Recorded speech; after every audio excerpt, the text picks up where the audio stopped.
শরীফ পড়ায়। হ্যাঁ, বুখারী শরীফ যিনি পড়ায় তিনি শুধু একটা সংসদ সদস্য হতে চালানো এটা তার জন্য অতি স্বাভাবিক, বরঞ্চ বুখারী দর্শে বুখারীর জ্ঞান যার আছে সে একটি রাষ্ট্র পরিচালনার সক্ষমতা রাখে।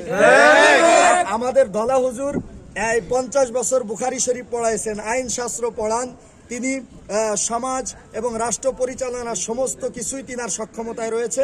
এজন্য যারা বলে তা আমি বলবো যে তাদের এখনো ধলা হুজুর সম্পর্কে জ্ঞানের অভাব রয়েছে, জানাশোনার অভাব রয়েছে।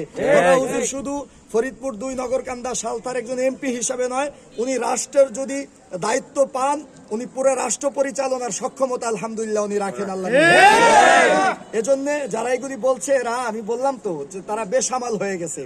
হুজুরের পাবলিকের যে ভোট দেখে, গণজোয়ার দেখে তারা বেসামাল। হুজুরের নামে যা নানান ধরনের অপপ্রচার মিথ্যা বলছে, শুধু হুজুরের নামে না, আমরা যারা হুজুরের পক্ষে কাজ করে যাচ্ছি আমাদের বিরুদ্ধেও নানান অপপ্রচার চলছে, আরো চলবে, কিন্তু আমরা কোনো অপপ্রচারে কান দিব না।